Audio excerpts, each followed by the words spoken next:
Hello everyone, so we'll talk about lockup के कुछ updates. सबसे पहला, अपूर्वा अगले वीक एलिमिनेट हो सकती है। ऐसा कहा जा रहा है कि अपूर्वा को एक टास्क देकर लॉकअप में भेजा गया था ताकि वो ग्रुप अलायंसेस को तोड़ सके, लोगों को कॉल आउट कर सके, उन्हें उनका गेम बता सके। और भी कई चीजें हैं जो कि हो सकता है जब अपूर्वा एलिमिनेट हो तब रिवील हो। सेकेंडली, इस वीक के जजमेंट डे पर हर्षद को एविक्ट कर दिया जाएगा और योगेश की री एंट्री हो जाएगी। सो ये शो कुछ ऐसा कहा जा सकता है कि मेकर्स की मर्जी से चल रहा है, ना कि ऑडियंस की मर्जी से। और जब हर्षद और योगेश इविक्ट होंगे उसके बाद वो दोनों फिर से री एंट्री लेंगे सीजन 2 में लॉकअप के, और उसके बाद वो धीरज और सूफी को एक गेम में चैलेंज करेंगे जहां ऑफ कोर्स धीरज और सूफी हार जाएंगे क्योंकि उनका कोई खास कंट्रीब्यूशन है नहीं शो पे। ना वो किसी से लड़ाई कर रहे हैं, ना रेबल किड ने आकर उनसे लड़ाई करी, तो उन दोनों की कोई खास टीआरपी मिल नहीं रही है। इसलिए उन दोनों को निकाल दिया जाएगा और हर्षद और योगेश को फिर से शो में ले लिया जाएगा। सो बेसिकली आने वाला हफ्ता काफी इंटरेस्टिंग होने वाला है क्योंकि बहुत सारी नई चीजें रिवील होंगी। और अगर अब बात करें श्रेया की और शिल्पा की, तो श्रेया से भी अब इनमेट्स को कोई खास दिक्कत नजर नहीं आ रही और शिल्पा जी भी अब व्यूअर्स को कुछ खास चुभ नहीं रही है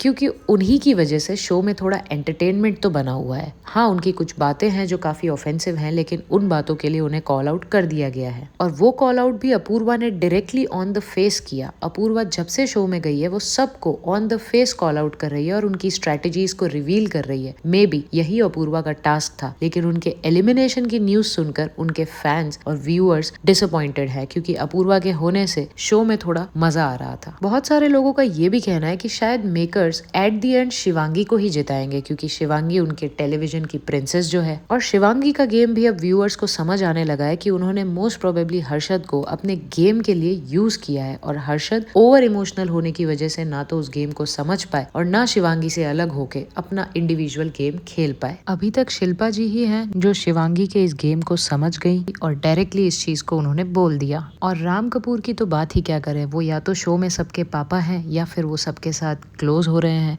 इसके अलावा राम कपूर ने सिर्फ दूसरों के कंधों पर रखकर बंदूक चलाई और अपफ्रंटली कोई भी लड़ाई नहीं लड़ी है। सो शो में सबकी अपनी स्ट्रेटजीज हैं जो अब लोगों को समझ आ चुकी है। सो एज व्यूअर्स, आप लोगों का इस शो पर क्या कहना है और अपूर्वा के एलिमिनेशन और योगेश की री एंट्री के लिए क्या आप लोग एक्साइटेड हैं?